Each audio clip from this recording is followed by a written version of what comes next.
이스라엘 사람들에게 현재 유대인들이죠. 유대인들에게 가장 소중한 단어가 있다면 그 단어가 무엇입니까? 라고 물으면 아마 대부분의 사람들이 샬롬이라고 하는 단어를 가장 좋아하는 또 가장 중요한 단어다라고 얘기를 할 겁니다. 이 샬롬이라고 하는 이 단어의 뜻은 말 그대로 평화예요. 평화, 화평. 그런데 많은 이 신학자들이 이 평화라고 하는 말이 우리말로 번역된 이 평화라고 하는 말이 샬롬이라고 하는 말을 본래의 의미를 다 담아내지 못하는 그런 번역이다라고 얘기를 합니다. 우리는 보통 평화 그러면 여러분 뭘 놓고 평화라고 그러죠? 뭐 전쟁이 있었다가 전쟁이 그치는 거 이거 평화죠. 그리고 어떤 갈등이 있었는데 그 갈등이 조정된 상태 이걸 우리는 대부분 평화라고 얘기를 할 겁니다. 그런데 이 살롬이라고 하는 이 단어는 이보다도 더 적극적인 어떤 의미가 담고 있는 히브리어 단어라고 하는데 본래 이 단어의 뜻은 완전하다, 건강하다, 성취하다, 이루다라고 하는 그런 말의 명사형입니다. 그래서 어떤 한 신학자는 이 샬롬이라고 하는 말을 정의하기를 이렇게 정의를 합니다. 우리를 둘러싼 모든 관계 속에서 궁극적으로 경험할 수 있는 충만하고도 온전한 은혜의 상태. 이것이 샬롬이다. 야, 되게 깊은 그런 뜻이 담겨 있는 말인 것 같아요. BC 1200년쯤 이스라엘 역사에서 가장 어두운 역사를 들라고 한다면 아마 사사시대라고 말을 할 수가 있을 겁니다. 그 시대에 어떤 한 시골에서 촌에서 농사를 짓던 기드온이라고 하는 사람이 있었습니다. 하나님은 이 기드온을 통해서 어려움에 빠진 나라를 구원하기를 원하셔서 그를 지도자로 세우십니다. 하나님을 만났을 때 그는 감격하는 마음으로 제단을 하나 쌓게 되고요. 그 제단의 이름을 여호와 샬롬이라고 불렀습니다. 24절 말씀 보시기 바랍니다. 기드온이 여호와를 위하여 거기서 제단을 쌓고 그것을 여호와 샬롬이라 하였더라. 여호와 샬롬, 샬롬은 말 그대로 평강이라고 하는 말이잖아요. 그래서 여호와 샬롬은 하나님은 평강, 평강의 하나님 뭐 그런 뜻으로 쓰여진 하나님의 또 다른 이름입니다. 농사꾼이었던 기드온이 평강의 하나님을 만난 후에 하나님께 쓰임받는 그런 새로운 인생으로 변화가 되었다면 우리도 마찬가지로 하나님 앞에 쓰임받기를 원한다면 우리도 평강의 하나님을 만나야 우리도 하나님 앞에 쓰임받을 수 있지 않겠습니까? 그런 샬롬의 은혜가 필요하지 않겠습니까? 자, 그러면 여러분 우리 인생 가운데 샬롬이 필요할 때 언제 평강의 하나님, 이 평강이라고 하는 것이 우리에게 필요할까요? 많은 경우가 있겠지만 오늘 본문에 나오는 이 기드온의 상황을 좀 토대로 해서 우리가 말씀을 좀 한번 살펴보도록 하겠습니다. 먼저 우리의 삶의 터전이 흔들리고 무너질 때 우리 안에 샬롬이라고 하는 것이 필요하죠. 오늘 본문의 배경이 되는 사사기 6장 1절로 보시면 말씀이 이렇게 시작이 됩니다. 이스라엘 자손이 또 여호와의 목전에 악을 행하였으므로 여호와께서 7년 동안 그들을 미디안의 손에 넘겨주시니. 죄를 짓고 악을 행한 이스라엘 백성들을 깨닫게 하기 위해서 하나님께서 준비하신 것이 무엇이냐? 바로 이웃나라 미디안이라고 하는 이웃나라를 통하여 이스라엘을 침략하게 했습니다. 전쟁을 통해서 정신을 좀 차리라는 거죠. 그런데 여러분 이 미디안 족속이 이스라엘을 그냥 침략해서 그냥 그 땅을 점령하게 한 것이 아니라 옆에서 콕콕콕콕 찌르게 만들었어요. 콕콕. 어떻게 찌르게 만들었냐? 1년에 한 번씩 파종 때가 될 때마다 이 추수할 때가 될 때마다 기습 공격을 감행을 해 들어옵니다. 그리고 1년 동안 농사지었던 것들을 다 뺏어가요. 삶의 터전을 초토화시켜 버립니다. 그런 방식으로 콕콕콕콕 찌르고 도망가고 매년마다 그렇게 7년 동안 고통을 당했습니다. 그 결과 이스라엘 백성들 그들의 삶은 무너질 수밖에 없는 것이죠. 아마 우리 가운데도 지난 한 해 동안 혹은 지난 수년간 이런 고통의 시간을 보낸 분들이 분명히 계실 겁니다.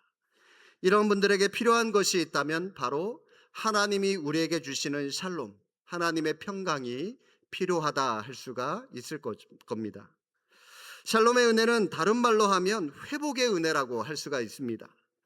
그런데 여러분, 이런 회복의 은혜를 경험하기 위해서 한 가지 전제 조건이 있어요. 자, 그 전제 조건이 무엇이냐? 오늘 이스라엘 백성들이 7년 동안 미디안 족속들에게 고통을 받은 그 이유가 무엇이라고요? 하나님 앞에 악을 행한 죄의 결과로 말미암은 징계였습니다. 그 징계에서 벗어나려면 회개해야죠. 하나님 앞에 우리가 잘못했습니다, 회개해야죠. 마찬가지로 이 죄로부터의 돌이킴, 회개가 반드시 선행이 되어야만 우리도 하나님의 은혜를 받은 그런 사람으로서 회복의 은혜가 우리에게 임할 수 있다는 것입니다. 사사기 6장 7절 말씀 한번 보실까요? 사사기 6장 6절과 7절 보시면, 이스라엘이 미디안으로 말미암아 궁핍함이 심한지라 이에 백성들이 어떤 결과가 있습니까? 이스라엘 자손이 여호와께 부르짖었더라. 7절에도 이스라엘 자손이 미디안으로 말미암아 여호와께 부르짖었으므로. 자, 공통적으로 나오는 말씀이 있죠. 이스라엘 자손이 여호와께 부르짖었더라, 기도했다, 하나님을 찾기 시작했다라고 하죠. 너무 괴로우니까 그 괴로움 때문에 하나님을 찾게 되었다라고 하는 겁니다. 마찬가지로 하나님께서 우리의 삶에 고난을 주시고 고통을 주시는 이유는 우리를 무너뜨리려고, 우리를 무너지게 하려고 하시는 것이 아니라, 그 고난을 통해서 정신 차리고 하나님을 찾아라, 하나님의 은혜를 간구해라, 하나님을 다시 한번 바라보게 하기 위해서 우리에게 고난을 주신다라고 하는 것입니다. 그렇기 때문에 우리의 삶에 회복이 필요하다면 먼저 뭐가 필요하다고요? 회개가 먼저 필요하다. 우리의 잘못을 하나님 앞에 먼저, 아래는 회개가 먼저 필요하다. 샬롬의 하나님 앞에 회개 기도를 드려야 됩니다. 진심으로 회개하는 자에게 하나님은 우리의 삶 가운데 회복의 은혜를 베풀어 주시는 것입니다. 그리고 여러분, 또 샬롬의 은혜가 언제 필요할까요? 우리가 삶의 이 소망이 힘들게 느껴질 때, 살아가는 것이, 또 하나님의 은혜대로 살아가는 것이 너무 힘들 때, 그때 우리에게 또 하나님이 우리에게 주시는 평안이 필요하죠. 우리가 하나님께 회개하면 하나님은 우리를 위기에서 구원하시기 위해서 새로운 지도자를 세우십니다. 오늘 본문에 보니까 그 민족을 위해서, 이스라엘 민족을 위해서 지도자 한 사람을 세우죠. 그 사람이 누굽니까? 바로 사사 기드온입니다. 그런데 여러분, 이 기드온은 용사가 아니에요. 군사가 아닙니다. 싸움을 잘하는 사람이 아니에요. 원래 이 사람이 누구냐? 밀 타작 마당에서 일하던 그냥 가난한 농부 출신입니다. 하나님께서 이 기드온을 들어 쓰시겠다라고 하실 때 여러분, 제일 놀란 사람이 누굴까요? 다른 사람이 놀란 게 아니라 기드온 자기가 제일 먼저 놀랐어요. 어떻게 놀랐냐면, 기드온의 반응을 한번 볼까요? 사사기 6장 15절 보시기 바랍니다.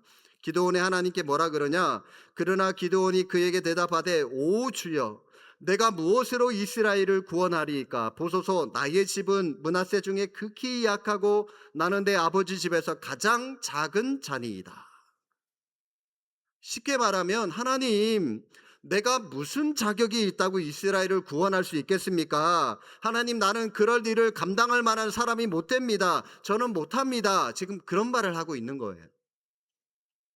기드온처럼 이처럼 어느 날 갑자기 내 힘으로 도저히 감당할 수 없는 어떤 직분, 어떤 사명, 어떤 소명이 주어질 때, 이때 우리가 구해야 될 것이 바로 하나님의 샬롬이 우리에게 필요하다라고 하는 거죠.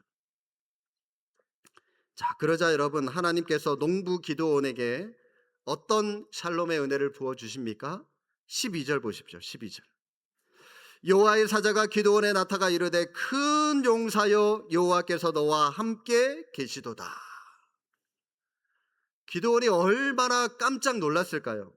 무명의 농부에게 큰 용사여, 너 큰 용사다, 그런 말씀을 하니까 이 기드온이 깜짝 놀랄 수밖에 없는 겁니다. 여러분 이게 뭡니까? 바로 이 기도원을 향한 하나님의 기대하심이고 하나님의 비전입니다.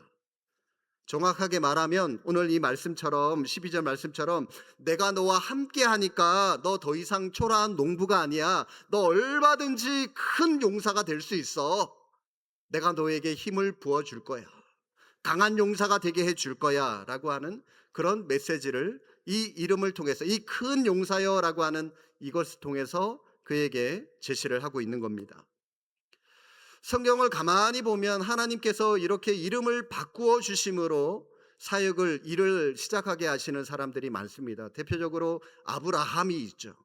원래 이름 아브람에서 아브라함으로. 이스라엘도 어떻습니까? 원래 야곱에서 이스라엘로 이름을 바꾸어 주고, 예수님의 제자 가운데 베드로, 원래 이름이 뭐였습니까? 시몬이죠. 시몬에서 베드로 혹은 게바, 이름의 뜻이 반석입니다. 너는 지금까지 무명의 시몬으로 살아왔을지 모르겠지만 앞으로는 내가 너를 반석 같은 존재로 너의 터 위에 교회를 세울 거야 라고 하는 그런 하나님의 비전, 주님의 비전을 담아서 그를 사용하시겠다라고 하는 뜻으로 이름부터 바꾸어 주시죠. 오늘 본문도 마찬가지입니다. 하나님께서 이 기드온에게 너 초라한 농부가 아니야, 너 큰 용사야 라고 하는 하나님의 기대감을 그에게 부어주심으로 하나님의 일을 담대하게 하게 시켰다라고 하는 겁니다. 오늘 저와 여러분이 감당해야 할 인생의 짐, 소명이 너무나 힘겹고 무겁게만 느껴지신다면, 그러면 여러분 그럴수록 더더욱 하나님의 은혜를 구하시고 하나님의 평강을 구함으로 말미암아 하나님이 우리에게 주시는 참 평강, 참 안식 가운데 그 평강을 가지고 담대하게 우리가 하루하루 살아갈 수 있기를 바랍니다. 마지막으로 여러분, 하나님의 샬롬이 필요할 때는, 주님의 임재가 두렵게 느껴질 때 하나님이 우리에게 주시는 평안함이 필요합니다.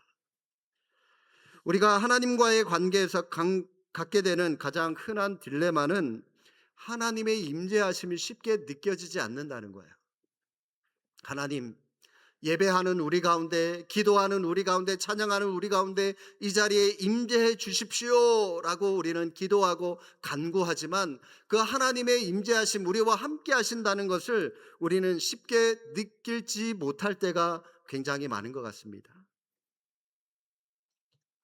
그런데요, 뜻하지 않게 어느 날 갑자기 기도하다가 불현듯 막 눈물이 터지고 막 콧물, 침 막 질질 흘리면서 하나님의 그 강력하게 우리를 만져주시는 그런 은혜를 느낄 때가 가끔 있거든요. 여러분은 모르겠습니다. 저는 이 기도회, 금요기도회나 새벽때 기도하다 보면 아니 뭐 울려고 우는 것도 아닌데 괜히 막 눈물이 막 줄줄 흐를 때가 있고요. 그렇게 하나님이 제 마음을 만져주실 때가 가끔 있어요.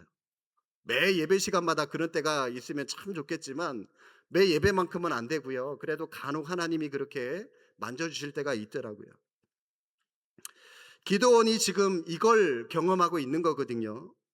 자기를 찾아오신 분이, 하나님 정말 이 사자 당신이 정말 하나님이라면 그 증거를 내게 좀 보여주십시오 요청을 합니다. 그래서 이 하나님의 사자가 기도원에게 뭐라고 얘기를 하냐면, 자 그러면 바위 위에다가 고기하고 떡을 한번 올려놔 봐라. 그리고 그 위에다가 국을 부어라. 오늘 본문의 내용이에요. 우리가 읽었던 내용입니다. 그런데요, 그렇게 시켰더니 했습니다. 그런데 이 기도원이 손 하나도 대지도 않았는데도요, 불이 바위 틈에서 갑자기 올라와서 그 고기와 떡을 다 한순간에 불살라 버렸어요. 기도원이 그 순간 그 상황을 보고요, 이 사람이 정말 하나님의 사자였구나, 하나님이었구나 라고 하는 것을 알고 두려움을 갖게 됩니다. 왜냐하면 죄인인 인간이 그 당시에 하나님을 직접 봤다라고 하는 것은 곧 죽음을 의미하는 것이기 때문입니다. 내가 하나님의 사자를 봤으니까 따라서 나도 이제 죽겠구나 라고 하고 있는데, 두려워하고 있는데, 그런데 뜻밖에도 하나님께서 어떻게 말씀하십니까? 23절 말씀, 23절 우리 잠도 깰 겸 다 같이 한번 읽어보시겠습니다. 시작. 여호와께서 그에게 이르시되 너는 안심하라, 두려워하지 말라, 죽지 아니하리라 하시니라. 곧바로 죽을 줄 알고 두려워하고 있는 기드온에게 이 여호와의 사자가 아이 걱정하지 마. 너 죽지 않을 거야. 두려워하지 마. 라고 하는 하나님의 음성을 듣는 순간 파도와 같은 평안함이 이 기드온의 마음에 임하게 됩니다. 그리고 하나님 저를 죽이지 않아서 감사합니다. 하나님의 평안으로 나를 붙잡아 주셔서 감사합니다. 그런 마음으로 제단을 쌓고요. 그 제단의 이름을 여호와 샬롬이라고 하는 이름으로 명명하게 됩니다. 하나님이 나의 평강이십니다라고 하는 그런 고백의 이름을 담은 것이죠. 우리는 이 기드온과 같은 그런 똑같은 케이스가 아니더라도 창조주 하나님에 대한 막연한 두려움이 있을 수 있습니다. 하나님에 대해서 정말 깊이 알고 싶은데 하나님을 가까이 하면 지난날의 내 과거의 잘못이 내 죄가 탄로날 것 같고 그래서 그런 느낌이 있어서 하나님을 가까이 하고 싶은 마음이 있으면서도 동시에 하나님을 또 피하고 싶어 하는 것이 우리 또 인간의 마음인 것 같아요. 물론 여러분 우리는 자신의 죄 문제를 해결하지 않고 하나님과 평화의 관계를 가질 수 없습니다.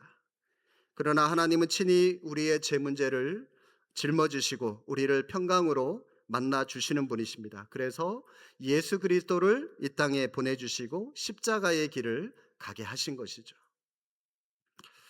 종교개혁가 마틴 루터가 21살 대학생 시절에 있었던 이야기입니다. 시골길을 걷다가 큰 폭풍과 천둥, 번개가 치면서 한순간에 이 루터가 두려움에 사로잡혔습니다. 바닥에 납작 엎드려서 하나님 앞에 기도하기 시작합니다. 하나님, 저를 살려주십시오. 저를 살려주시면 제가 수도사가 되겠습니다. 그때는 이 천주교가 만연했던 그런 시대였기 때문에 수도사가 되겠습니다. 그렇게 기도를 했습니다. 그리고 살아났어요. 아무튼 그는 하나님과의 약속을 지키기 위해서 수도원으로 들어갑니다. 이 수도원이 이 규율이 얼마나 엄격한지 그 수도원에서 규율대로 그는 금식도 하고 잠도 자지 않고 때로는 고행도 하면서 또 수행에 열심히 했지만 그는 여전히 죄책감에 시달리면서 마음의 평안함을 얻지를 못했습니다. 늘 불안했어요. 하나님을 마치 저 멀리 계신 두려운 하나님으로만 늘 인식하고 있었습니다. 그러던 어느 날 그의 이런 내면의 고통을 수도원장에게 고백하게 돼요. 내가 너무 힘들다 심적으로 도저히 내 마음에 평안함이 없다. 어떻게 하면 좋겠습니까? 그랬더니 이 수도원 원장이 그러면 성경 공부를 한번 해봐라 해서 성경 공부를 하다가 루터가 로마서 1장 17절 말씀을 통해서 그의 마음이 뻥 뚫리는 환희를 느끼게 됩니다. 어떤 말씀이죠? 복음에는 하나님의 의가 나타나서 믿음으로 믿음에 이르게 하나니 기록된 바 오직 의인은 믿음으로 말미암아 살리라 함과 같으니라. 루터는 하나님의 의는 율법을 잘 준수하거나 혹은 고행을 하거나 어떤 수행을 통해서 얻는 것이 아니라 오직 믿음으로 말미암는다라고 하는 복음의 진리를 이 말씀을 통해서 깨닫게 되었습니다. 그 순간 전에는 단 한 번도 경험하지 못했던 하나님의 평화가 그의 마음 가운데 임하게 되고 마음속 깊은 곳에서 세상에 줄 수 없는 큰 기쁨을 그는 느끼기 시작했습니다. 그리고 그때의 감격을 그의 책에 일기식으로 써놨는데 이렇게 기록을 남겼습니다. 지금까지 내가 구했던 하나님은 나를 벌하시는 무서운 하나님이었고 나는 그런 하나님을 사랑할 수 없었다. 그러나 기록된 바 오직 의인은 믿음으로 말미암아 살리라는 이 말씀으로 나는 복음을 깨닫게 되었다.